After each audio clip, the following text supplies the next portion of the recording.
All right. Welcome back, everybody, to Surviving Hollywood Podcast. I'm Austin. I am Aaron. And I'm Johnny Ray Diaz. And we just had a great guest. Right, guys? Payman Benz. Awesome guest. The man, the legend. He is a network TV director, huge comedy guy, and one of our white whales. We've been chasing this guy for a long time. Johnny and I, when we were taking our short film Papua through the festival circuit a year and a half ago, we met this guy at the NoHo Film Festival. He was a speaker. We didn't meet him officially, but he was at a panel. Yeah, well, he was getting hounded as soon as he got off stage. So we hit him up we slipped in his DMs the next day, and we talked from there. But great guest. What did we talk about? Well, I really liked about halfway through when Johnny asked him, hey, a lot of filmmakers listen to this podcast. How does a director get representation? And he just chuckled and he said, my story is not the same as everybody else's. And he goes on to talk about how he basically met Adam Sandler and was in meetings with Adam Sandler, and Adam Sandler helped get him represented in a way. It's no spoilers. No spoilers. Yeah. No spoilers. But that's a good tease, though. Good tease. Dude, I really like talking to Payman because, first of all, dude, he mentioned the Seinfeld hat, dude. Was a huge Seinfeld fan. Likes Curb, and he likes a lot of things we like. I already tell we would get along. But one of the things he got into for a little bit that I was really interested in was he actually directed a couple episodes of Who Is America, which I love that series with Sasha Baron Cohen. It's one of the most funniest things I've ever seen. Like, that dude is brilliant. And he couldn't say too much, but he kind of got into the process a little bit of how that show happened, how he got involved. And I thought that was one of the most fascinating things. Before we tee it off, I want to say two things. First off, this isn't sweat. This is how the shirt is permanently stained if you see this during the conversation. And second of all, Payman has a show that's already out streaming. It's called Robbie on Comedy Central. You can find it on their website or on YouTube. Check it out. Really funny, really deadpan comedy. Robbie out now. And yeah.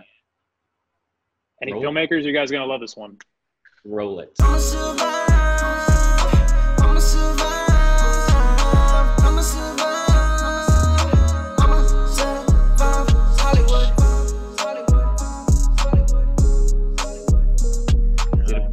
So Austin and I are twins, but I decided to wear the beard so you wouldn't have any trouble. Oh, I appreciate it. So how's it going? How's lockdown over there? It's all right. I'm so used to doing nothing when I'm not shooting that I'm fine.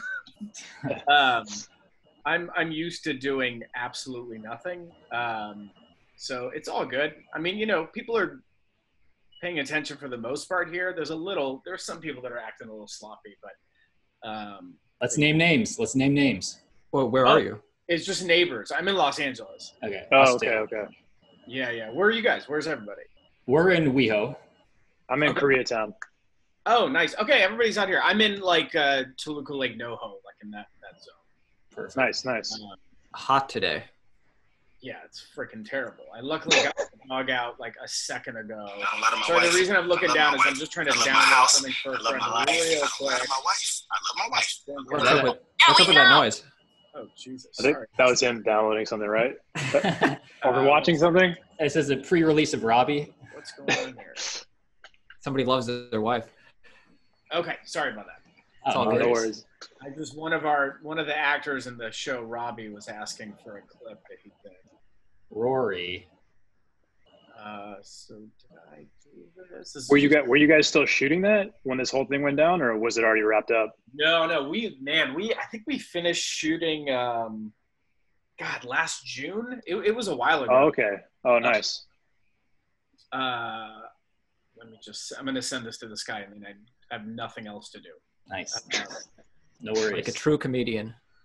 Here we go. Send. Okay. Yeah, we got done in June, and I mean, is this? I know every podcast is a little different. Is this one? Are we starting already or not yet? Right now. Okay. It's a super conversational, so we just kind of let it go where it goes, Okay, gotcha. Wait, do you have a Seinfeld hat on? I do, yeah. Dude, I literally almost wore a Seinfeld T-shirt to this. Dude, you should have. I was hoping you would. I'm a huge Seinfeld fan. We just pretend that we got them as wrap gifts on set. Oh, cool. It's the best. Yeah. So yeah, we finished Robbie like last June, and then we finished post. Gosh, sometime in the fall. I have no idea when that was. And then it's dropping tonight. So for the folks at home who want to watch, what is Robbie about? So Robbie, it stars Rory Scovel, who's a stand-up comic, and the idea is that he is his dad has been the legendary basketball coach in town, and his dad's played by Beau Bridges, and Rory's character Robbie has always wanted to be like his dad, but he's kind of a screw up. So he coaches like a church league basketball team, like of kids that like don't know how to even dribble. And he works at like an ice cream shop.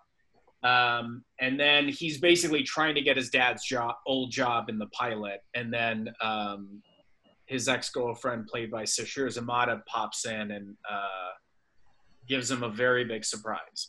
And yeah, the cast is amazing. It's Rory, it's Beau Bridges, it's Sasha, it's Mary Holland. It's amazing. It's 8 episodes. The premiere is tonight after the Daily Show. Oh, that's a good lead-in. Yeah. But it's like at really 11:45 now. I think it's like 45 minutes right now, that show. And then immediately after, the whole season will be on YouTube, and I think a couple other places, but I just say YouTube because it's the easy one. So yeah, but it's very funny. It looks great. Our DP is unreal. It's Carl Hersey, who shoots Black Monday, and we shot Last Man on Earth together. And did that cast come with Robbie, or did you help get some of those main guys and girls? No. The only person that was attached when I came on was Rory, and then Beau was like, I think one of the first. I think Beau may have been like in the first batch where we were like, no, Beau Bridges isn't going to do this. And then he locked in, and then we looked at a lot of people for Sasheer's role, but like, to be honest, like we were comparing everyone to her. So we were always like, yeah, this person's good, but Sasha is like so good. And then, yeah, Mary was one of the later choices, but we've all been like fans of her. I was one of the only ones that hadn't worked with her yet. But yeah, so there was nobody cast when I came on board, but I came on board like 3-4 months before we shot it. Like I came on pretty late. Okay. Did you direct all the episodes or just the pilot, or? I did the pilot, and then I was producing director. So I directed, in the end, 5 of the 8 episodes. But I was there the whole run. Cool. And if you direct the pilot, you really like get to shape the look of the show, right? Yeah, I mean, that's kind of, something I've been wanting to do for the last few years. It was like really form like the visual tone and look of a show. And they kind of just let me do it. Like I went in and met with them, and I was like, here's what I think the show should look like. And they were like, yeah, that's it. That's what it should look like. And then when Carl, the DP, read the script, he saw it the same way I did. And then there was really no pushback. We were all like always on the same page. Like our showrunner, Anthony King, and our EPs were Owen Burke and Betsy Koch. And it was like, and Scott Moran. And we were like just a unit. Like, I don't know if we ever had a disagreement on set. It was really special. That's got to be the best. If you started, you said you kind of got it brought in late though. Is there a reason, like, why initially did you kind of come across this project, or like why did it take so long for you to come involved? Well, they already had it in development, and then I think their last step was like find a director. Okay. Some shows come with one attached. They didn't have one attached, and then I must have been through my agent. I think my agent was like, hey, there's this Rory Scovel pilot that Gary Sanchez and Comedy Central are doing. Do you want to read it? And, I'm a basketball nut. So like 2 pages in, I was like, oh my God, this is a comedy about basketball. And also like my dad was a soccer coach growing up, and he reminded me a lot of Rory's Beau's character. And there's elements of Robbie that I connect with that my brother kind of reminds me of. My brother's like a tennis coach, so he kind of did what my dad did. And when I pitched them, I was like, guys, I know this life. I know this guy. I know exactly what all his flaws are. And then that was it. We had one meeting, and then from what they told me, like after that meeting, they didn't want to meet with anybody else. And then Nice. And then it was just convincing the network to let them not meet anybody else before they so because that could be a risk. But yeah, so I came on late, but it was You came on late, yeah. Big basketball fan. So go Lakers, right? Oh my God. But no, I'm not that. No, we know you're a Clippers fan, but my Pat. Yeah, there it is. Okay. I'm a huge basketball fan too. To be honest with you, actually, I hate the Lakers. But bless you. But I'm a Suns fan because I'm from Arizona. But it's trust me, it's even worse. It's even worse. Listen, I have respect for anyone that hangs on to their team. It's like when people go make fun of me for liking the Clippers. I was like, do you want me to be bandwagon? I don't know what you want from me. Like, is loyalty good or bad? I don't understand. Yeah. No, I have nothing to do with what they do. Like, I'm just cheering for it. Who cares? I hate when people are like that because they're like, do you own the team, man? You're not the owner. Like, why are you so, Yeah. Are you from LA? Is that why you're a Clippers fan or what's the reason? No. I'm from the Silicon Valley, like the Bay Area, but I just never liked the Warriors growing up. I just like basketball. I didn't really like a team because I grew up in the MJ era, so there was no point in rooting for anyone because you're like, well, that guy's just going to win. Right. Are you watching The Last Dance by any chance? Oh, yeah. Oh, my God. Dude, that's amazing, right? I mean, I'm recording it and then watching the episodes 2 or 3 times as the week goes on because it's so nostalgic, man. Like, it's so good, man. Yeah, it's really special. But then I moved down here, and then I was able to afford Clippers games, so I would go to them. And they were really bad, and then I just love underdogs and like never really, the Lakers were already a dynasty. They were winning titles when I was here, so it's like you can't pick the dynasty. You got to pick the underdog. It's just like, totally. I always relate to the underdog. I feel like, especially as storytellers, if you don't root for the underdog, like, what story do you want to tell? Well, we're from Cleveland. We're from Cleveland, and that's why we're Cleveland's fans. But since LeBron moved over, I root for LA as well. Well, that's fine because you have a connection. You have a connection to them. Yeah. Like, basketball is the one sport that I think you can follow a player just because, like, one player can make such a big difference. And at this point, every player will be on every team within 10 years. So there's there's no point. I know it's shifting so much. Yeah. You need to buy jerseys anymore. It's just like a total waste. It's just like, Now, so that's cool that go ahead. I was just gonna say, when you came to LA, did you come to be a director? Was that always your path? Yeah. Well, I came here wanting to write and direct, but I didn't, I knew that it wasn't like super likely that it was going to happen. So as long as I was going to end up in comedy, I was going to be fine. I was like, if I end up being a writer or an editor or even a producer or even like an executive that, greenlit comedies, I would have been fine. Even though, I am creative. I'd want to make stuff eventually, but I came here to write and direct, but I knew that, the odds were really low that I was actually going to be able to do it. What are your influences, like growing up? Which comedy actors or shows did you like? Sandler was probably one of my first heroes growing up. I feel you. Those are great. Yeah, and I was just a huge comedy nerd as a kid. I watched Cheers in 2nd grade. And I would get it. I remember I was explaining one of the episodes to a friend, and my teacher was like, "Sorry, what are you talking about?" And I was like, "Oh, Cheers." She's like, "You're not supposed to watch that show." And I was like, "Dude, it's so funny." And then, like in 7th grade, I was watching Seinfeld, and like all my friends were like, "My dad watches that show. Why do you watch it?" And I just, I could make kids laugh. So then it became about like figuring comedy out. So I was obsessed with comedy from like a very early age, and I'd come home from school and we had a local channel that would show like black and white stuff. They would show old like Lucy and like Laurel and Hardy bits, and I would watch that stuff every day after school. And I just realized I was nerding out on comedy. So I knew that whatever I was going to do was going to end up in comedy. I didn't realize it was directing until like 5 years before I moved out here. Did you ever do stand-up comedy while you were kind of exploring? I did a little up in the Bay Area, but it was like mostly like open mic stuff for like less than a year, and it was fine.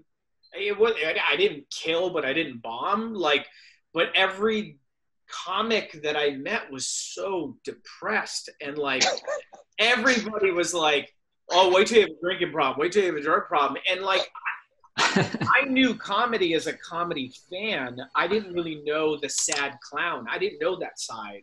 So I was like, "Why are these dudes so sad? Like, I thought we were making jokes." And then I started learning more, and I was just like, "Oh, this is like, there's a lot of depression that comes with this job." And I couldn't get over the anxiety of like, you know, the 24 hours before a performance, even if it was an open mic, and just convincing myself not to go. Do you remember your first set? Yeah. Joke? No. I don't remember the first joke. It was like... Or premise? Oh, I'm sure it was like, it was a joke about sex, even though I knew nothing about sex. Those are the best jokes. Yeah, I mean, it was bad. I was like 21. I'm so glad that I threw everything away. You were like, "Oh, that feels like sandbags, like sandbags." Yeah. It's like right? what? Guys, you know how you can never get erections ever? Hello?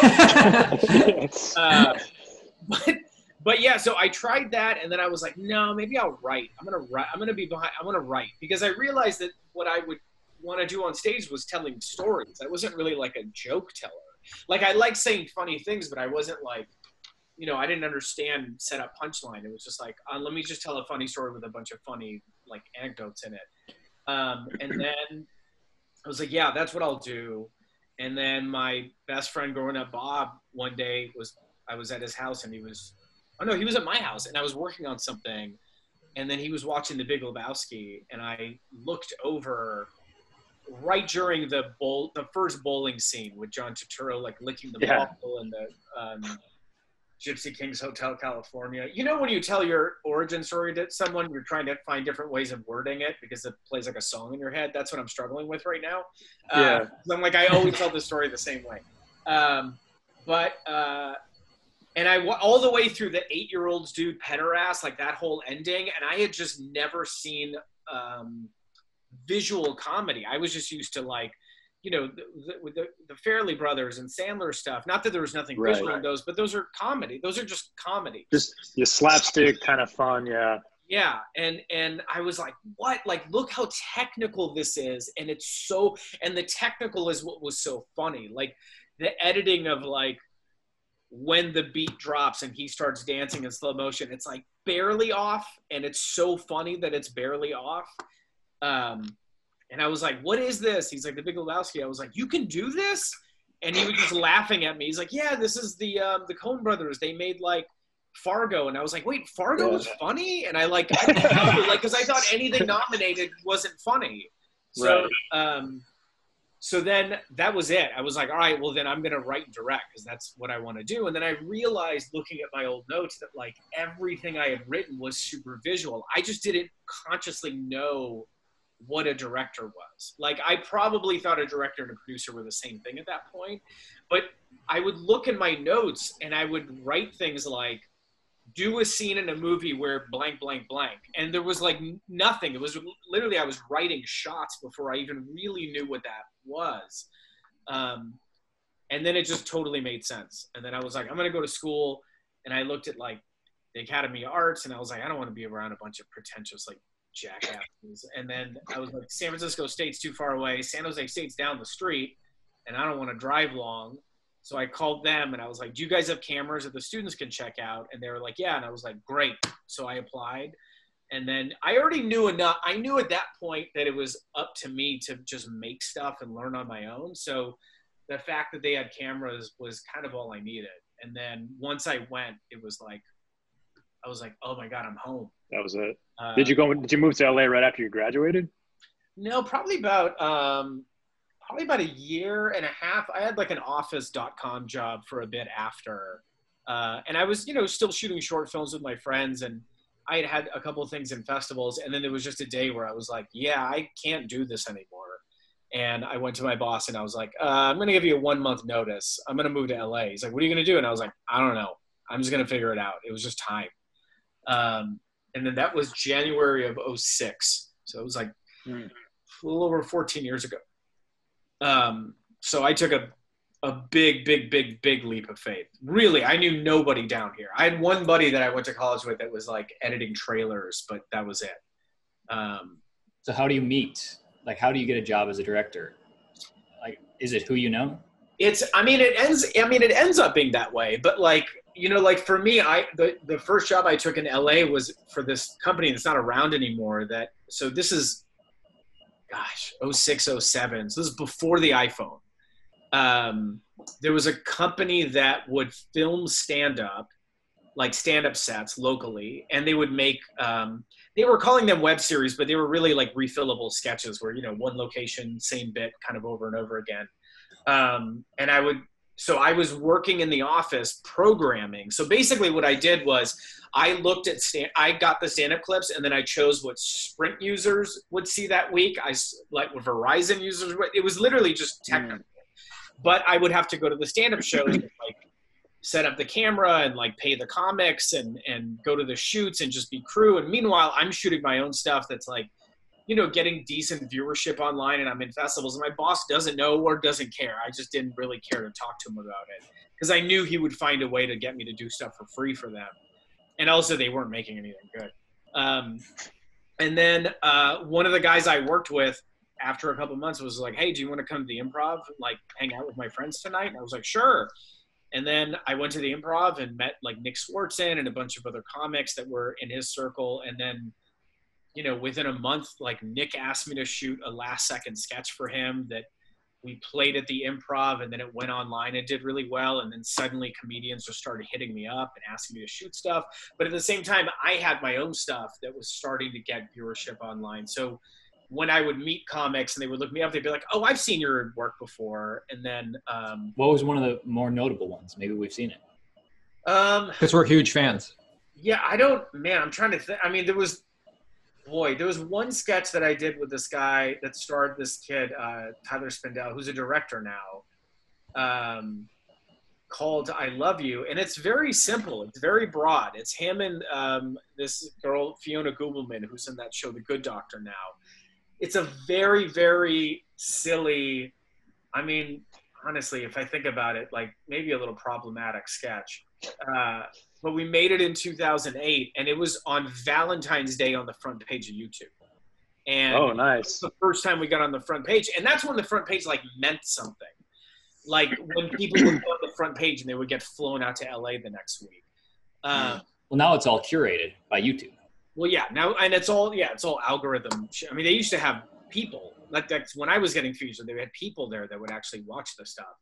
Now it's just a bunch of people manipulating the algorithm, like stealing money from YouTube, and YouTube doesn't even know what's happening. But that's a whole other story. But yeah, we did this video and it gotten like a bunch of views, and then just like there was just other crazy sketches. I did a really dumb video where I was making fun of those videos where like someone will be like, I do 100 impressions in like 5 minutes, but like 10 are good, and then some of them are like, nah, you're just kind of copying. So I just, without even thinking about it, made a sketch called 50 Perfect Impressions where I'm very cocky and I'm doing terrible impressions for about a couple minutes. And they're very bad. But it ended up being on like Attack of the Show, and like then getting all that, like to this day, people still like email me with quotes from that one. It was so crazy because we put like no thought into that thing. It was just really more of a reaction to the stuff that was online, which is probably why it did better, because we didn't put any thought into it.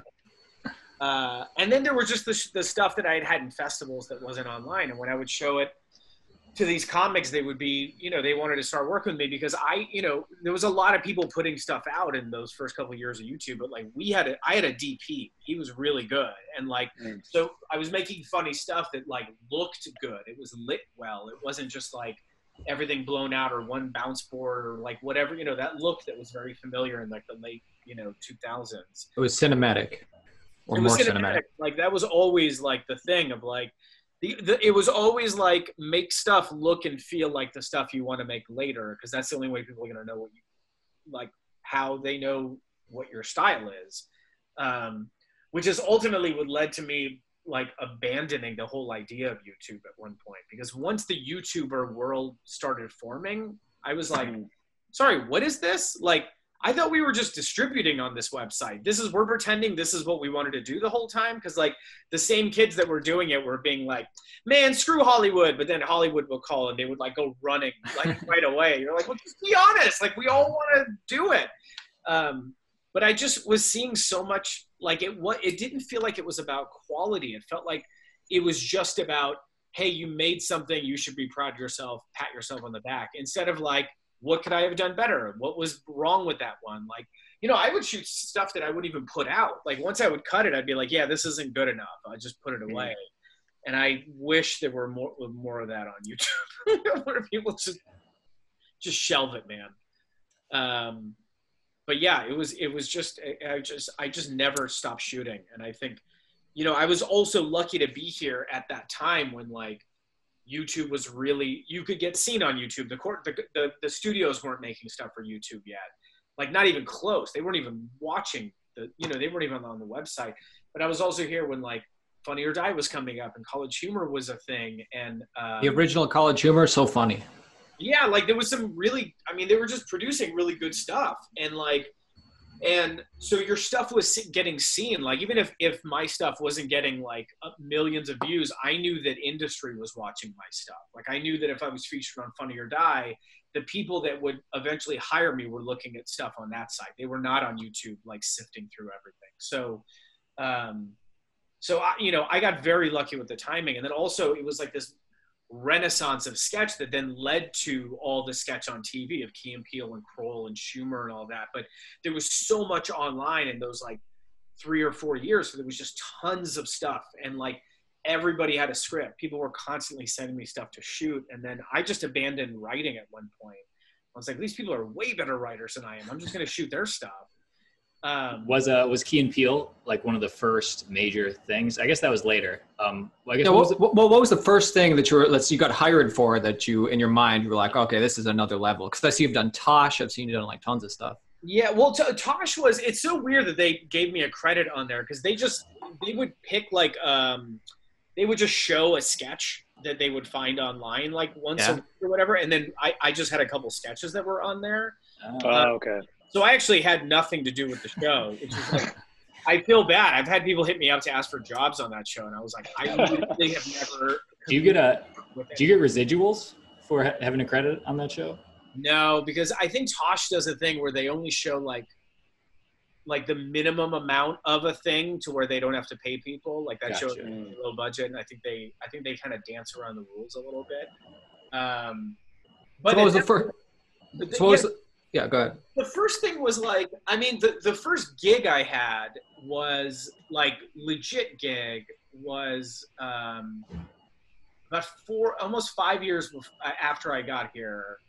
No, almost 4 years. I got hired to direct a pilot presentation for MTV. And it was a single camera comedy starring these guys, Evan Mann and Gareth Reynolds. And the way that one came about is I had shot some stuff years earlier, met this other director named Todd Strauss-Schulson, who's like, he does like movies and stuff now. And then Todd was going to do a web series for this comedian, Dan Levy, but then Todd booked the Harold and Kumar Christmas movie. So he recommended— It's a good movie. Yeah, it's great. And then he recommended me to Dan. So then I shot this web series with Dan Levy for Comedy Central. Dan Levy of Howard Stern? Or? Dan Levy of no. He's a comic and he's like a showrunner. That show Indebted is his show, the show that was just on NBC. But there's a few Dan Levys in this industry. I'm thinking of Bob Levy. All right, yeah. Oh, okay. But there are at least one or two other Dan Levys. It's very strange because my buddy, I think, was first. But anyway, so then Dan had me shoot this show, and then Evan and Gareth were going to have Todd shoot their pilot, and then he couldn't do it because of the movie, and they were all on set together. And then Dan was like, you should hit up this guy Payman. And then it was just one of those nights where I was like, am I just going to like make unpaid sketches all the time? And then I got a Facebook message from Evan, and I knew his videos, and I was like, oh, that's that guy in those videos. And then he's like, hey, do you want to read the script? And I like loved it and met for it. And then it was supposed to be a long shot that I was going to get it. And even my agent and manager were like, I don't know, you're going to get this thing. So I booked that. That got me into the DGA. It didn't get picked up. And then it was like every year I got, like one thing, but then like 3 steps back. But I saw the light at the end of the tunnel. I was just like, I just have to keep making stuff. Yeah. So we're around 2011-ish. I wanted to ask you about something, the Tommy Wiseau show. We've directed a few episodes of that, right? Yeah, the Tommy Wiseau show. No, I did the whole season. Yeah. That one. The whole like working with him was he the boss on set, or was he a hired actor? No, he was a hired actor. So he at that time, I had done some branded stuff for these guys. My buddy Brock Laborde was like the writer of these pieces, and then he made a short with Tommy Wiseau for Adam.com called "The House That Drips Blood on Alex." And if you can find it, it's amazing. He's like, Tommy moves into this house and the house is like bleeding on him. Okay. Like if you like Tommy, it's great. Sounds ridiculous. So he had a relationship with Tommy. He would talk to Tommy like, Tommy would call him like every day, like, what ideas do you have? Like, let's make The Neighbors again. Like the project he was trying to he did that for years. So then Brock's like, hey, I pitched this show to Machinima and they wanted it, and Tommy's in, do you want to direct it? He knew I was a fan of The Room. Like I would go to the monthly screenings every month for like 2 years. And like, I was buying spoons and throwing them and like all the stuff. Like watching the DVD during the week, coming up with jokes to yell out and then testing them out when you go. Like, Okay. It was so fun. So then we shot, I think we shot for like 4 days over the course of like a month or so. Tommy's a fascinating guy. Actually working. Oh, you cut off. Hello? Right. Let's say it again. Say it one more time. Me or what? Yeah, I couldn't. You cut off. Okay, yeah. So I read the book, The Disaster Artist, and obviously the movie was about that book. But so working with him on set, was that, the Tommy we all love from being the boss on set, or like how was his energy? No, I mean, look, he's pretty good. I will say he's a little resistant to being directed because I think in his mind he wants to believe he's a director. And we know now that there was other people doing the heavy lifting, but there's also no shame in that. It's crazy for anyone to just think they could just direct because they want to. And so he was like he would ask me for stuff, and then there was he, by the way, never remembered my name. He would just call me Mr. Director, and he would go, Mr. Director, what is the line? And I would tell him the line, and then he'd go, okay, I got it. Like, as if I was like, dude, I answered your question, buddy. Like, what did you want? So it was fascinating. And then we had then he would do stuff where he would say line, and then we would throw the line at him, and he kept flubbing it and flubbing it and flubbing it, and then suddenly would do the whole scene without one flub. And we were like, what just happened? Because we shot almost the entire series line for line because he just couldn't retain anything. I mean, it was literally line read city. He was not. I mean, it wasn't like mean. I mean, he's a super nice guy. It was just that there's certain limitations that were happening. But I will say one really funny thing that happened was we were shooting a scene at my buddy's house, and he comes up to me while we're lighting, and he goes, Mr. Director, where is the bathroom? And I was like, oh, it's through that kitchen. There's 2 little dogs in there, but they're super friendly. I just want you to know before you go in the kitchen. He goes, okay. He walks in, and he opens the door, and he goes, oh, hi, doggy. And I go, oh, and I start looking around, and nobody heard it. I was like, literally quotes himself from the room? What the hell was that? Okay. That's awesome. Yes. I think he's seen it so many times that he just maybe just accidentally does that stuff. He's become that. Yeah, exactly. But I mean, it was fun. I mean, as a fan of him in The Room, it was really great. And it was also, it's a tricky balance because we wanted him to know what we were doing, but also the nature of the show was not telling him anything in advance. But so it was tricky. We didn't want to feel like we were exploiting him because we did like him. He was a nice guy. He's just like, you know, he just happens to be hilarious without trying to be. Yeah. And then when he tries to be, it's even funnier. So yeah, that was 2011. Yeah. That was. And I know you've worked on some pretty awesome shows too as well. Who is America is one of my favorite shows. I really love that show. How did you get involved in that? And what was it like working with Sasha Baron Cohen? Like, how do you keep a straight face, man? Yeah. Okay. So I have to think about how I can answer this because I signed a pretty hefty NDA. Okay. I can't talk about the process. I can tell you in general what he was like. Yeah, because his process is very much like you wouldn't want to give the process out because it's very specific and it's brilliant. He's absolutely brilliant. So the way that came about is when he was first developing it, he reached out, or his producer reached out to my agent and was like, he knew that I had worked on Key and Peele. I think he also met with a bunch of directors. He met with like a whole bunch of people that had done sketch that have been kind of known for sketch out here. And I had actually met him like in 2009. He was looking for on-set writers for Bruno, and it was 2007. It was right when I had signed with my agent, and then they like got me and my buddy like a meeting with him where we pitched him a bunch of stuff, and he remembered me from that meeting. Wow. And, I obviously didn't get that job, but you know, I was probably one of the only guys that looked like me that walked in, so he remembered me. And then so then I went in to meet with him on this, and I didn't know anything. I mean, it was literally like there was a Sasha Baron Cohen project, and I was like, okay. And then went and met with him and his producer, and he kind of told me general idea of what they were looking for, but they were still like, it was still very loose. They were still shaping it.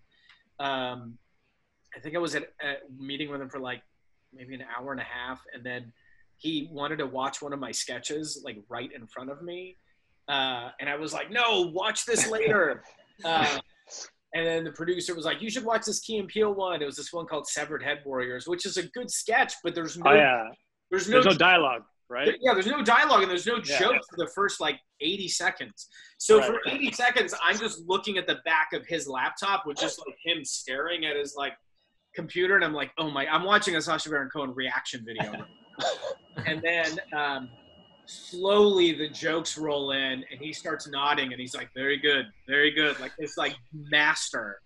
And his producer afterwards is like, yo, that means he loved it. And I was like, what? That means he loved it? So then he was like, look, I want to send you a doc and I want you to give me some notes, come back next week. And I went out of town that weekend and I went to open this doc thinking it was going to be like a 5-page thing. And it was on some cryptic website with the longest password I've ever put in. And it logged you out like every 2 minutes, like even if you were active. It was a 43-page document. Wow. So I stayed up all night studying it. And what was it? It was just, it was really, the show was still very hypothetical at that point. So it was like, you know, character breakdowns, concept things. I'm thinking this, I'm thinking that. It was very, very, very loose. And I think also he may have just wanted to test to see like, you know, am I going to come with ideas or thoughts? Because, you know, he has like, you know, he's got great, you know, he's fine. He doesn't need me or anybody. He's fine. So, so then I went back to meet with him, and then I was with him for, I think, 5 hours on that second meeting. And I was pretty brutal in my notes. Your notes of the 43-page document, or? Yeah. Where I was like, you've done this before, you should combine these, whatever. I was like pretty militant. And then time went on and it ended up just coming down to scheduling. Cause like, you know, they would ask me for dates I was available, but then like, you know, whoever they wanted to get for a segment had to move, you know, it's a very difficult show to produce for a lot of reasons. So then I ended up not even being available until their final block. So then I came in to do the Kindergartens one, the one where they give guns. It's all about giving guns to kids. That's one of the best ones. That's a great one. Yeah, it's a great one. I did that one and the Roy Moore one. The Roy Moore one is so, oh my God. That's I mean, look, visually it's just an interview. Yeah. It's like maybe the proudest moment I've ever had is like a person working a comedy. So what happens in that one? I just love it when he's like waving the wand and he calls his buddy over. It must be defective. And then he comes back to him. He's like, well. Oh, it's great. It's so good. He basically is like talking to Roy Moore about like Israeli technology, and then brings out this wand and says, oh, it can scan like explosives. It can scan like perspiration if you can tell someone is going to do something bad. It can also detect if someone's been around a child. And then he waves it in front of Roy Moore and it just starts beeping like crazy. And then he goes, no, it's just glitching. And every time he puts it back, it keeps beeping. And like, you know, it was, I mean, watching it at monitors, you're like, oh, this is one of those classic bits he does. Like you're watching it and being like, you don't even need to edit this. Right. So yeah, I was only there for those two. I was with them, a little bit when they were developing. They did some test stuff early on that I did some work on, but I'm trying to. But you only get one take when you get like for like those people in there, right? So there's got to be tons of preparation. It's a lot of prep. Yeah, and like there's really, you know, because I was obviously only there for a short time, but I got to know the crew really well, and like the crew doesn't crack because you know the pressure is so high. How can they not though? Like I know you shouldn't, but like even like once. You know what I think it is, honestly, because I've tried to understand this a lot of times because I went through the same question. I think it's because inherently we all have a fear of getting in trouble with authority, and I think there's a thing when he's interviewing Dick Cheney or Roy Moore where you're like, all right, if I get in trouble, what does this look like? Like, what's the worst thing that could happen? So, and also like, I don't want to disappoint Sasha because he is, I mean, it's on him. We do all this preparation and then he's got one shot to get this right. Right. And he is like one of the smartest human beings I've ever met. Like seeing him, like he would anticipate things weeks in advance that would then end up happening. We'd be like, how did he know that was going to happen? Yeah. That's crazy. That's crazy because that Kindergartens one, like, I mean, there's you see a grown man holding a pistol that looks like a puppy. And you're supposed to like, oh, this is totally serious. You know what I mean? Like it's just well, insane. the fact that he took it so serious, like he's yeah, like, it's just like, you know, it's just crazy to me. That dude was on board. Like, yeah, he told us, he goes, oh, I was trying to pass a thing where we were going to legalize like rifles for like 14-year-olds, man. We got to get them to talk to you. And we were like, oh God, like we can't have that happen. So he came in like, I mean, I remember there was a bit when we were shooting where we were just like, you know, we gave him another prop because we wanted to get a shot with him with this other prop. And then he would be like, wait, we didn't do the safety thing. So then he would show us how to do safety with this like stuffed animal toy. And we're like, dude, he's just giving us gold. Like we didn't, to any of those people that say that he made anybody say anything. Like I know the process of that show. He doesn't make anyone say anything. All he does is get people comfortable enough to say the things they actually believe. And like, that's all it is. Like none of those people ever say, I don't believe that. They go, he tricked me into saying that. So, yeah. Do you guys tell them it's a joke or indicate at all it's a joke on them, or do they leave set thinking everything went okay? I think it depends. I mean, honestly, I never dealt with the guests ever. Like there was other people that dealt with the guests. Like the idea was that the guests couldn't see me. If they saw me, it would be like, what the fuck is that brown boy doing in here? Like, so I had to like, I had to literally be hidden away. But they know they're being filmed for a show though. Yes. So why can't they see the director? Because if the director looks like me, it's very suspect. Whoa. You don't look that like what? Just because you have darker skin? Yeah, man. You see the people they have on those shows. But that was, I mean, that could have also been us just being careful. But like, no one ever saw me, and I would just be, you know, somewhere else with a walkie-talkie talking to people on set if I needed something reset or something. I don't know if I'm saying too much. I don't think I am. But yeah, there's just, I always respected what he did, but after like seeing the process, like, dude, that dude's a legend, man. Yeah. He's a freaking. Did you guys ever get any like kind of backlash after people actually saw it and saw what it was? Did you ever hear anything from guests, previous guests, or other people that worked on it? Well, I actually never saw the thing they shot with Sarah Palin. In fact, they ended up not airing it, but she complained. I mean, Roy Moore said he was suing Showtime for several $1 million. But what are you going to do? You signed a thing. It doesn't matter. And also, like, if you try to battle a network like that, like, it's already aired. It did its job. So if you cost the network a little more money, it doesn't matter. It really doesn't matter. And as long as you signed a thing, you screwed up.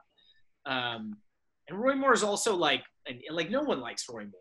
Like, he's just like a bad guy, like in every way.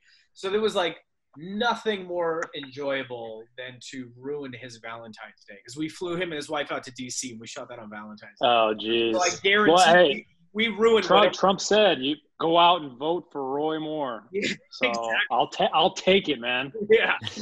I just imagine that they had like a really tense dinner that night, and it makes me so happy. That is very awkward. Yeah. She's like, "Do you have something to tell me?" Or no, yeah. No, she was in the building. She didn't know what was happening, but I'm sure he told her as soon as he left, because he left very upset. Very upset. Yeah, that was great.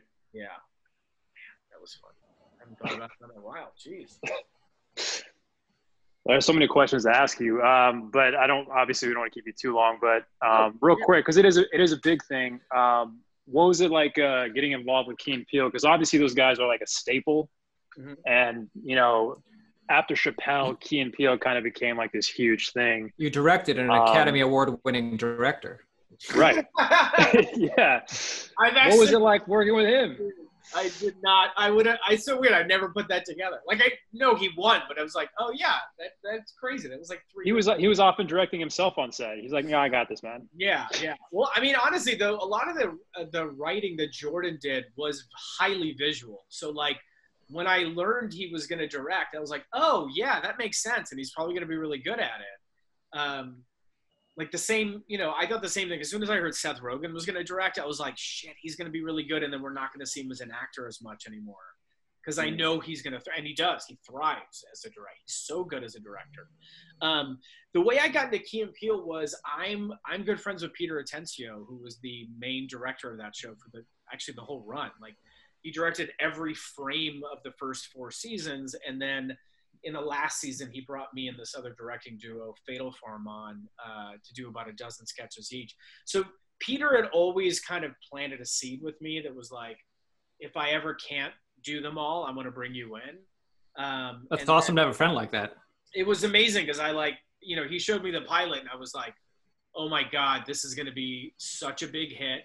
I didn't think it was, I didn't know a sketch show could be as big of a hit as it was. I didn't know they were going to win a Peabody and all that, but I wrote it off. I was like, these guys are trying to be Chappelle Show. Didn't give it a chance, right. But then I started watching it. I was like, oh, this is really good. Yeah, this is good. It was as soon as I saw the I Said Bitch sketch, I was like, dude, even if you guys don't get picked up, you have to put that online. This is like an all-time top 10 sketch. Like, I still think it's top 10 ever. I mean, it really is just a perfect sketch, and it's executed so well. It's so subtle. It's so oh my God, it's so subtle. And then as soon as it's one of those that, like, when you figure out what the game is, it's so fun because you're like, all right, now where is this gonna go? So I was already a fan, and then I have, at that time, me, Keegan Jordan, and Peter all had the same manager, and Peter, I think he wanted to see what my chemistry was going to be like with the guy. So they hired me to direct like an Air Jordan online branded sketch with Keegan and Jordan. Your two loves, comedy and basketball. Yeah. And actually Blake Griffin was going to be in the sketch originally. Nice. And then he got injured and then we lost him. Because always happens to him. I know. And it had to do with like slam dunk. So like, there's no way we could have made him do anything physical. And it's just those two guys like riffing, coming up with like crazy dunks that are impossible. And we had like a really, really good time working together. And then like a year later, they had like 3 ads to shoot. One was this Pepsi one. one was for Xbox, one was for PlayStation, and they were all going to air during Key and Peele. So the idea was, it's on TV and you go, oh, this is another Key and Peele sketch, and then it's Comedy Central's way of going, fuck you, it's a commercial. Which is how I feel about branded pieces. It's just a middle finger to the audience that was like, you thought this was comedy. Yeah. I'm just selling you some garbage. But we had so much fun on these shoots, and then I feel like that was like the last test of like, what is this chemistry going to be like? And then at that point, I had just started working on Jimmy Kimmel Live, and I was on Kimmel for probably 7 or 8 months before Peter and I hung out one day, and then he was just like, hey, so I'm needed in post 2 days per week this fall. Do you want to come in and direct some sketches? And then I was like, oh my God. And then that was it. And then like, it didn't happen for like 4 or 5 months later, but it was literally just my buddy did a really nice thing and like brought me into my favorite sketch show. It was really good friend. Yeah, he's a good man. I learned a lot from him, man. I still do things that I learned from Peter. Now when you're working with Key and Peele, is for the most part everything they have scripted, or are they improvising a ton? There definitely was some improv, but a lot of it, interestingly, would be like the week before shooting, like they would do rehearsals in the office where they're essentially just reading, but then it's just the two of them with like Peter and a couple of the other executive producers, and they're working it out. They'll get up and kind of act some things out, and then you'll just see them change a sketch and go, wait, this doesn't feel right. What if it was this? And then, because on that show, at least in that last season, the season was written before they even went into production. Not even the season. There was a packet of like 100 and something sketches written, done, submitted, and then Keegan, Jordan, the producers, Peter, and then me and the other directors we got to chime in a little bit of like, these are the 60 something we're actually going to shoot. Are there any that we took out that you want? And they brought a couple back in that we wanted to shoot. And so you would see stuff improvise and change before. And then on set, like, definitely, like, as you're going along, like, you know, those guys are just such great improvisers that they would come up with stuff, and you would kind of know ahead of time when you would try to cross cover if you anticipated it. And then there's other times where you're like, we got to come back and get that angle again because he just gave us gold on his back. So we're usually shooting with one camera, or were you kind of having two just in case there is that improv you miss? There was always two on that show minimum. Okay. I never used three, but I think they used three on some of like the bigger group scenes. Generally was not cross covered though. We generally were directional. It was like wider, tighter in the same direction. Okay. But if we felt like the guys were going to be riffing a lot, like I never did one of the valet sketches, but I know the valet sketches are 3 cameras, like one on Keegan, one on Jordan, one wide, just knowing you're never going to get the same thing twice. And so much of that one was about them bouncing off each other that like your editor would kill you. So it was mainly directional. We didn't cross cover too much because the look of the show was so important. The lighting was so key that, they had to be really careful. But it was, I mean, they make really cinematic sketches, which is why I like them. Yeah. I mean, that was, that's Peter, man. That was Peter's, I mean, that was his whole pitch to them, that every sketch should feel like the best scene of a movie pulled out. Where, a lot of times, like, the joke was really the execution, and like their performances were just so straight that it was like, you'd be 20 seconds in the scene, you're like, oh, it's that scene in a horror movie. Okay, I know what's going on now. I know what are the jokes going to be. And Peter was just a master at that stuff. He was so gifted at knowing how things should look. Maybe not with Comedy Central, but with like Jimmy Kimmel, did you ever feel too leashed to appeal to those network standards with comedy? Yeah, no, I mean, I didn't deal with the directors don't really deal with that too much on that show because like most TV, the writer is God, but especially a show like that because the writers are so plugged into Jimmy.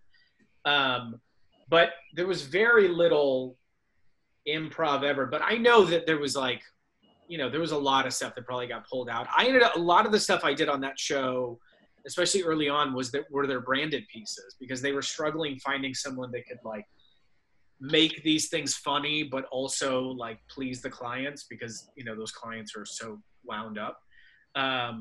And I think they had gone through like a bunch of directors, and then I went in and he just took a liking to me, and then I just hung on. I think we were it was pretty good. I think if anything, the issues were more the clients freaking out about, the product not looking as good as it should. There's one we did years ago. Subway made this awful pizza called the Flattiza. I don't know if you guys remember this. I don't remember that. It was just their flatbread, the flatbread that's in there that they make sandwiches in, and the marinara sauce that goes on their meatball sub, and then the Italian meats that go in the Italian meat sub, and so they had the stuff. They're like, let's just make pizza. Okay. Yeah. And so they came out with this thing. And the weird thing is, in the New York locations, they actually sold personal pizza. So they actually were competing against themselves. And they had 2 different types of pizza at Subways. And also, if you're in New York and you go to Subway for pizza, right, it seems a little weird. It's open 24 hours. Jump off a bridge immediately. Okay. Sorry, that was dark. So I'll take your advice. We're doing this piece on or this bit on the Flattiza, and by the way, I'll say this because I don't care. Subway executives are insane. They're like really difficult, which is hilarious because you're like, you guys just make like bad sandwiches that has like plastic in the bread. I'm sure they got a cover for Jared, Yeah, exactly. Yeah. You have a great track record. You're right. So we were shooting this thing, and then so they decided to have a food stylist come out. So it was like this sweet, like older couple, and she had a little toaster oven and all her ingredients, and she's making it look as pretty as it is. And at one point I was like, I come over and I go, hey, so we're ready for the product shot. And then she like holds it up, and I was like, okay, well, this is actually for the finished one. Do you guys have one of the finished ones? She goes, that's the camera ready one. And it looked so bad. Where I was like, why didn't you just put more cheese on it? Like, if you put more cheese on it, it'll look great. And I even said, I'm like, do you think it needs more cheese? And the Subway guy's like, no, that's the way we make it. And I was like, all right, okay. I was trying to be nice, but I was like, I don't know that this is going to read the way you guys want to read on camera. And he was being a little passive aggressive. So anyways, we shoot it. It looks so gross on camera, especially because it's just bad. It just looks like cardboard with blood on it. It just doesn't look with speckles of cheese. So it comes to the night where we air it, and we're showing it in front of a live audience. And I'm in the green room just watching. I'm like, I know what's about to happen. And then it cuts to the insert shot, and the audience goes, oh! And everybody starts laughing. They thought they thought it was the before picture. We're trying to show you what it was like this. And then it was huge laugh. And the Subway executives were there, and they were not thrilled. And I'm just trying not to laugh because I was like, you dummies. And there's nothing we could do at that point. You tried to tell them, what could you do? Tried to tell them.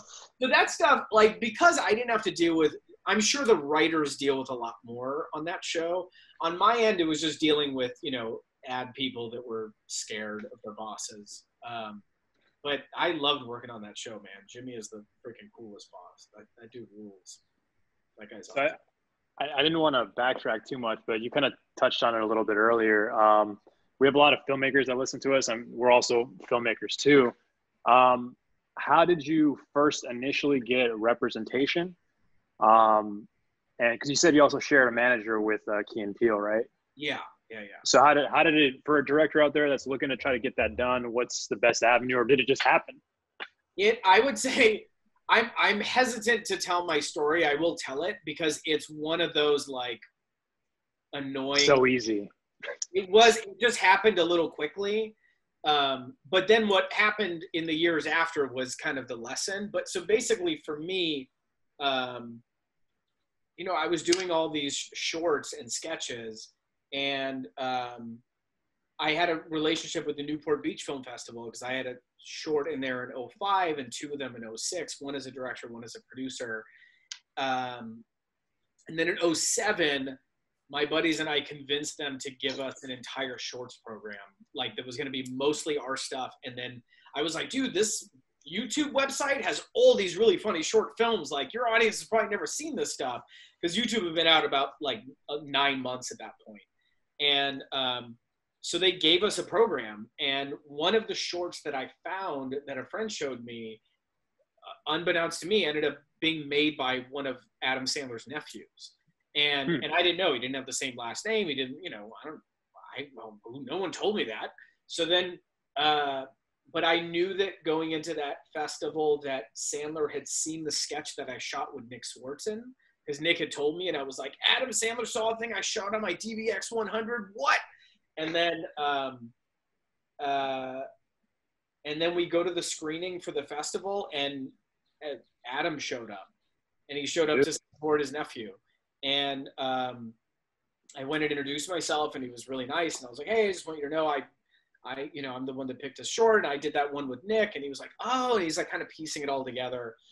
And then and then he came up to me afterwards and said some like really, really sweet things where I was just like shaking while he was talking to me. Because after watching your short? After watching 8 of my shorts.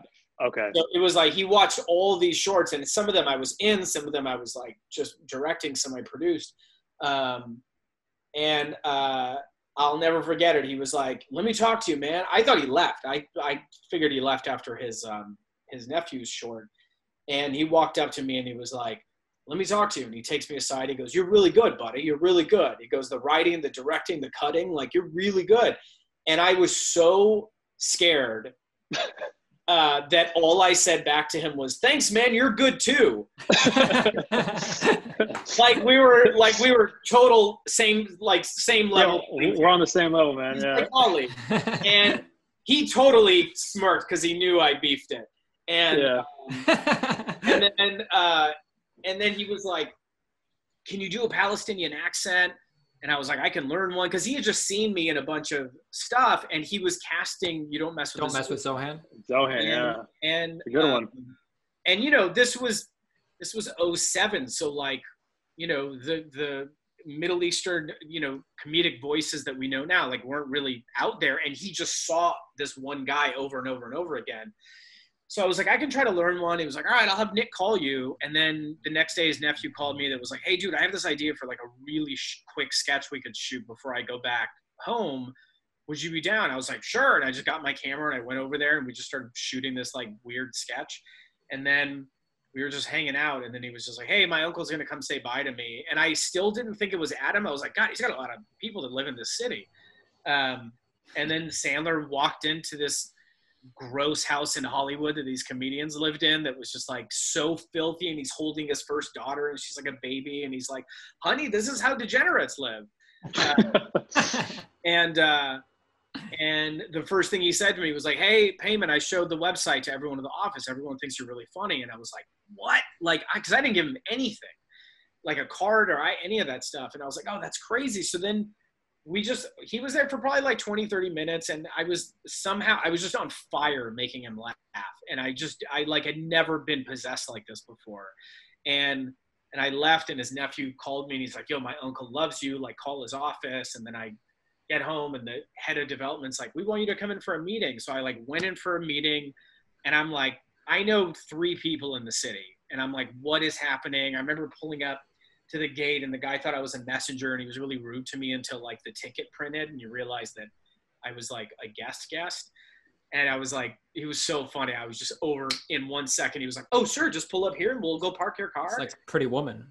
Yeah, exactly. And then I went into the office, and it was just like my comedy childhood was on the walls, man. It was like Farley and all those, like, it was kind of emotional because like those, Farley was like my guy. And I met with the head of development, who was Heather Perry at the time. And then at the end, she was like, Adam wants to say hi to you. So I went down and talked to him for a bit. And he's like, oh, I want you to audition for this movie. And then he also wanted to talk to me about another movie. And they were interested in me possibly directing The House Bunny, which he had done the most recent passive. So I read it. I was like, yeah, I'll direct a comedy. Like, sure. Like that Adam Sandler, like, did anything on, and we shoot at the Playboy Mansion. Like, what? Like, okay, I'm going to end up dying on set because this story never ends well. And because I don't belong in the Playboy Mansion ever. I should never be there. So weeks go by, and I end up, they send me the script for House Bunny, and I'm like, what do you think? I'm like, I like it. I think it's good. Yeah, I never read a feature. I was like, wow, they wrote a lot of pages. And I was like, there's like a whole story. It's not just like one joke that it takes 5 minutes to like get to. And then they're like, I'll never forget this. Heather was like, all right, great. So you're going to meet with us and Doug Belgrad at 11 tomorrow. We'll see you then. She hangs up. I Google him. He was the head of Columbia Pictures. Holy so shit. now I'm terrified, because I'm like, I don't even know what a production designer is. Honestly, I don't. So, because I would just direct and hold boom and do all the things that we did. So I went in and met with the head of Columbia Pictures. I didn't know what I was talking about. I was just, I don't even know. Did you bring ideas, or? I told him how I related to the script, like why it connected to me and what I thought was funny about it. And then at the end, Sandler's old partner, Jack Araputo, was like, Doug, tell Payman how he did in his first director meeting. I was like, don't do it with me here. He's like, no, you did great. I know you're passionate. I know Adam loves you. That holds a lot of weight here, but just don't be afraid to tear apart the script. And I was given the exact opposite advice the day before. My buddy's like, whatever you do, don't criticize the script. Right. And I should have, because I did. I had notes. But I was also like terrified to say anything wrong. So and we had that meeting, and looking back, I was like, God, I really brought like nothing to that meeting. And we were outside, and Heather was like, who's your manager? Who's your agent? I was like, I don't have those things. Like, you guys are now number 4 and 5, the 4th and 5th people I know in this city. And she was like, all right, great. I'm going to call the agencies. And Heather called all the major agencies and said, you should sign this guy. Adam loves him. Wow. And then, so I was, I had a buddy that I was making shorts with at that time. And I was like, well, my buddy and I like live together, and we have plans. Like, if you sign me, you got to sign my buddy. And they're like, we've seen his stuff too. He's great. Sure. Like, of course, because he was really talented. And then we started having meetings. And then it was like 4 months later, we ended up at UTA. So it was crazy. It was like, there was so many, like that first job I took, which paid like $350 a week. That one where we were recording stand-ups.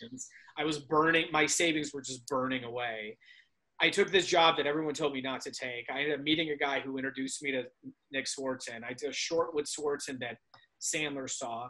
That guy I worked with is the one that showed me the short that Sandler's nephew made. And then that all it was just things that happened. Like I don't know how this happened, except that I took this really bad job that I found on Craigslist. And then my gut told me, take this job. And Craigslist, that's the way. But then what happened is, I remember the first meeting at UTA, they're like, so what do you want to do? And I was like, I want to write and direct TV shows and movies. They're like, slow down. They're like, right now, you make short films and sketches that are being seen online. There's a stigma attached. It's going to take you a long time to work out of that stigma. We'll send you places, we'll get you meetings, but like, this is going to, there's still like a battle here. So I ultimately didn't get House Bunny, because I think the studio came to their senses. And then I think also the budget went up, and they were like, guys, what are we doing? Like, who is this guy? They made the right call. Like, I would have done a bad job, and I'm being honest. I would have done a bad job, and I would have been in director jail, and it probably would have killed my career. So then what happened is, they sent us out on a bunch of I got a manager through a friend at that point, because I was like, hey, I have to figure out an agent. He's like, well, just sign with my manager. And then that manager was like, oh, you're talking to these agencies? Sure, I'll sign you. And then I went through a couple managers before I ended up with the guy I'm with now, the one that reps like Jordan and Peter. And but then what I basically did was, okay, let me look at these guys' rosters. And I looked at their rosters, and I was like, oh, wait, they're representing people that are like working in television and film. So why are they can't force anyone to hire me. So they can't tell anyone, trust us, this guy, like, we think he's going to be good one day, because, a guy that makes a lot of money in our industry took a liking to him. Like, that stuff could be a fluke. So I immediately just told myself, okay, just pretend you don't have an agent at all. And I never called them. All I ever did was, if I had a sketch, I would send it to them. I would send links. Hey guys, just want to show you the new sketch, just so they knew I was active. And I only hit them up if I wanted to pitch something, if I had an idea. But in general, I was like, I don't ever want to get to the point where I annoy these guys, because I'm not making them any money. And I'm too easy to drop. They could drop me any day now. So the manager I always talk to, that's like, you're supposed to. Your manager is kind of your personal contact. And then was like, I'll just keep grinding until I earn this opportunity that I got way too early. Like, I know that I ended up where I ended up too early. And then I was like determined to earn it after the fact, because I was like, there's no way I'm ready for this yet. And I can't, if they go get me some great job and I blow it, they look bad, I look bad. So like, just keep grinding. So I just kept grinding. And like, I even knew they doubted me. I could see that. I could hear the doubt in their voices. Aww. And I was just like, whatever, man, I'm just going to keep like cranking away. And then like slowly year after year, I got a little closer. And then I started proving myself. And then it kind of, it did what it did. So like, I always tell people, like, don't seek out representation. From all the conversations I've had with people over the years, your representatives are going to work a lot harder for you, especially in that honeymoon period, if they seek you out. If you go after them, it's a weird part. It's a weird way to go about that relationship. Also, I don't know that works. I don't know that sending a thing to a representative gets seen. My guess is the assistant sees it and throws it away, because they have so much to, sift through. And I'll even say, to this day, 90% of what I book to this day is based on my own relationships. There's like 10% of the stuff, like, will get sent to me. My agent or manager will send it to me, and I'm like, where did this come from? Like, who are these people? Why did they reach out? Like, that stuff happens. But for the most part, it's like, oh no, I got Black Monday because I worked with those guys on Champagne Ill. Well, those guys knew me from that because of, and then it just kind of keeps going back. Word of mouth, yeah. Yeah, word of mouth. So like, again, like, I had one of those whirlwind, crazy Hollywood beginnings, but then it screeched to a halt after a bunch of like general meetings where it was like cool to get validation in like a cool building. Like, it was like, water free, or do I get this? Did I get fruit too? Or yeah, you're like, what's going on? God, they give us waters. Yeah, that's cool. Yeah. It was, yeah, like after that first round, and then you're like, oh, I very quickly was like, oh, I'm not ready for this yet. Like, I'm not at these people's level. I can't make a television show. I think I'm only now ready to make my own show. Do you still have that relationship with Adam? No, I mean, I haven't seen Adam. Jeez, man, it's probably got to be at least 6-7 years since I saw him. I don't keep in contact with him, but like, if I ever run into him, like, he's been so sweet to me. I know he was keeping track of my work for years, and I don't know if he knows what I'm up to now, but the last time I saw him, he was just walking by, and I saw him at the Sony lot, and he was like, "Hey, buddy, you lost weight. You look good." Like, that's all he said. Hey, man, like, nice sweatpants. And sounds like he was working on a movie line. Yeah. But no, like, my thing is always like, I've gotten to meet a lot of cool people, but I only, I'll hit them up if I have an idea, but if not, like, I feel like I'm bothering everybody when I reach out to them. So, I'm sure there'll be a day.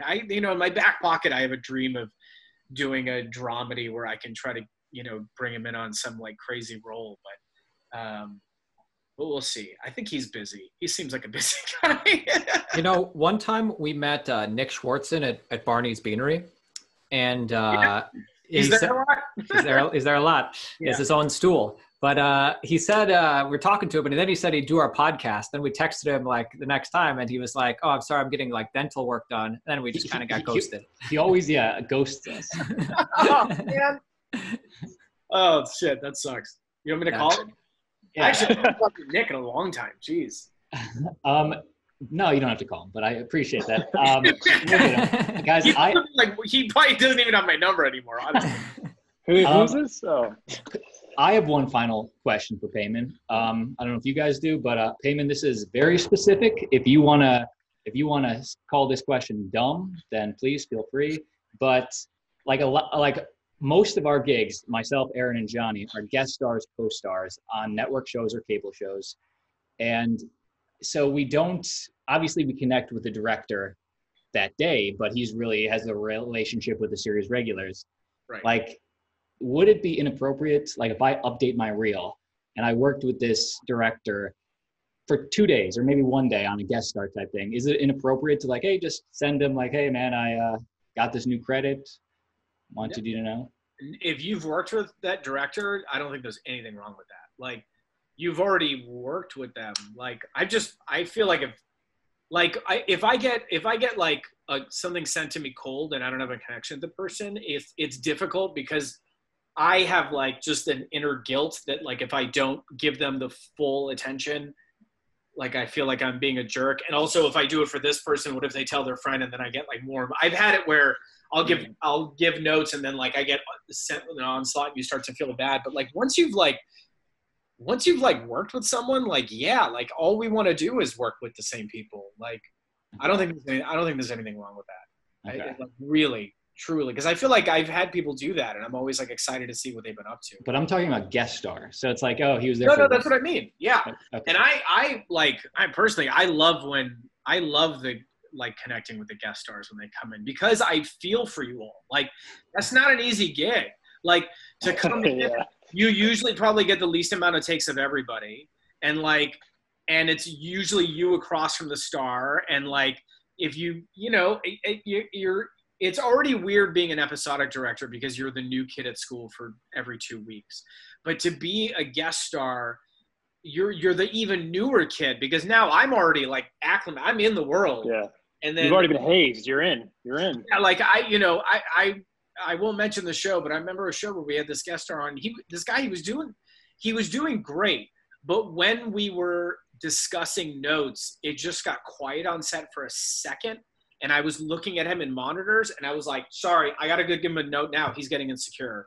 And then I went up and he was totally rattled because he thought we were like, oh, we're screwed. What are we going to do? What are we going to do? And it got in his own head where we had to like, I pretended like we had a technical issue with the camera just so I could have a couple minutes to just chat with him to calm him down. And then he was fine. But I feel for guest stars. That's so hard because you really get the least amount of takes always. There's usually like 1 round of coverage, 2 takes, and the AD's like, we got to go. Right. And then that's it. Right, but no, going back to your question, man, if you're a guest star and you've worked with a director, like, I can't imagine a director would have an issue with that. And if so, screw that director. Yeah. You guys have worked together, man. Like, what the hell? Yeah. I remember one time I did a guest star on NCIS, and on one of my last days there, the showrunner died. What? Yeah. And it was the most awkward and craziest thing because they pulled everybody in offset and they were like, we have an announcement to make. Gary passed away. People are crying. Obviously this guy's been there for years, you know what I mean? Whoa. And then all of a sudden they're like, what do we do? Let's keep shooting, guys. And so now I have to do a scene with the leads and they're all crying. And I'm like, I don't even know what to say. Cause I only met the guy one time, you know? It was so awkward. It was so awkward. I was just like, I'm so sorry, guys. I don't know what else to say. What do you talk about at Crafty? All right, guys, let's get the camera going, you know? It was so awkward. Yeah, because you also can't be the one to be like, all right, guys, let's just get our bootstraps and we'll get it. Like, it's not going to work. Yeah, it was so hard. It was so weird. Come on, guys, act like you've been here. Act like you've been here. Oh, that's so crazy. I can't believe you were there for that. Yeah, it was really weird. It was really weird. Wow. Oh my God. But anyway, the only last question I had real quick, and because you kind of mentioned that you did this before, do you think as a filmmaker it's still worth like going the festival route, making your own stuff? Do you think it's still good to do that? I think the key is always making your own stuff. And I think it's weird. To me, it felt like the festival world like dipped a little bit in the like or like beginning of last decade, like 2010s. And I feel like in the last 5 years, there's been like a resurgence. And I feel like eyes are now on festivals again. I think no matter what, my advice to any filmmaker is you have to make stuff constantly, whether you put it out or not, just to stay warm. You have to challenge yourself, try to make things that are different, but mainly try to focus on making things that are like as close as you can to the look and tone of the things that you want to do later, because the people that hire you are going to hire you for what you do. It's like they rarely are going to take the risk of imagination of going, well, I think they can probably also do this. So like otherwise you can fall into something and then that's just what people think you can do, where you're like, no, I have this whole other style on my own. So I think as much as you can curate what you're making, for the projects that feed the soul, if you have to feed the belly, there's no selling out when you're trying to get work in this industry. That's nonsense. Like the idea that somebody who like is trying to make it as selling out, it to me is ridiculous. Like this is a system that we're trying to fit into. Like you don't make the rules until like you've earned that right. So work on whatever you can work on, but on the side, like make your own stuff. And at this point, like with the technology, there's no excuse. Like I've seen really dope stuff shot on iPhones and edited on iPhones and iPads and all that. Like, I mean, the stuff I see coming out now, like the filmmakers are way more advanced than we were. Like all we did was write, direct, and edit. Now there's like people coming out that can do like VFX and all this other stuff. I'm like, we didn't know how to do any of this stuff. Like, like making their own music. Like we didn't do any of that stuff. We didn't even shoot our own stuff. So, yeah, I would say that number one is like keep making your stuff. And festivals are great, but I would lean on, festivals that get attendance. Like don't just try to get into an online festival. Yeah, or like any random getting into festivals, it's great. Like it's really fun to do them in your hometown because obviously like your friends and family can show up, and that stuff is good because it that validation is like, you need that. Like I would heavily encourage people to submit to local ones, but then beyond that, you want to go to one, you want to send your stuff to festivals that are being looked at. So it's not really in the end how many you went to, but like which festivals did you get into? And it's not a bad idea to like reach out to the festivals too and ask them like, yo, what kind of stuff are you guys tired of seeing? Like, the programmers see a lot of the same stuff over and over again. And the first short I ever got into festivals was this really weird short I made in college with a bizarre title. It's called Needle Anus. I wanted to have your website, right? It's on the website. It's probably the oldest in there. And it's basically the idea. The idea behind the idea was I was making fun of the dramatic short films that people at school were making, where everybody was dying of a drug overdose. There's always a gunshot at the end, and like this person killed himself. And a 20-year-old is playing a 19-year-old's dad. Like nobody was writing anything. Where when you saw it on the screen, it was just absurd. And you're like, dude, like I know your life. You didn't live any of this stuff. Why are you telling these stories? So I just wanted to make like the most absurdly pretentious short film ever that falls apart with the worst joke in the last 30 seconds. That's basically a prank on the audience. I love it. I don't know if you get this Andy Kaufman poster. Oh, nice. Oh, cool. It's been over my desk for like 20 something years, like wherever I've lived. The idea of playing a prank on the audience is so fun to me, but like that as that got into festivals, the programmers would tell me, they're like, you have no idea how happy we were because you were making fun of the stuff that we were tired of watching every day over and over and over again. So like I found my target market accidentally ended up being the people I needed to like it. So yeah, it's always good to talk to them. And sometimes they'll give you waivers too, if you can reach out to them, because they're not cheap to submit to, especially if you're like, when I would submit to festivals, like I wasn't that savvy director who was going there with like a short film and a feature script ready to go. People would be like, so what are you doing after this? I was like, I don't know, probably another sketch. I don't know, something. Like I had no, I was just like, wasn't that funny? But then now I know, like now, okay, you can go in there with a plan. You can have everything, you can really use that as a step. But I think it always comes down to making your own stuff. I feel like almost everybody, almost anybody I know that's like out here working, like that's where they just started by doing stuff, just like jamming it in over and over again. Awesome. Cool. Yeah. Well, Payman, dude, appreciate you coming on today. It was great conversation. By the time this podcast airs, Robbie will be out. It'll be streaming everywhere. Yes. But other than that, where can our audience find you? I mean, probably the most updated thing is probably my Twitter or my website. It's just Payman Benz, Payman. People normally do En. The website I sometimes forget to update, so Twitter is probably the best one. But yeah, just find me on there. Cool, man. And Robbie's airing tonight, right? Or yeah, tonight at 11:45. But by the time this podcast isn't airing until next week. Right. Yeah. And all right. All over YouTube, hopefully. So every Thursday and on YouTube then, on Comedy Central? Well, no, it'll be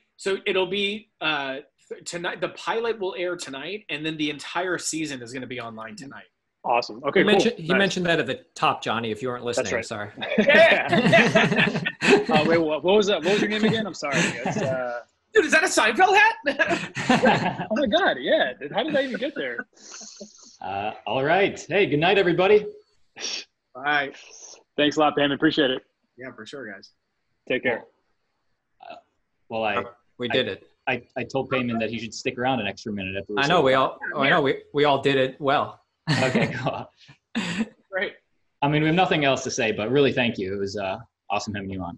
Oh, for sure, man. No, it was really great talking to you guys.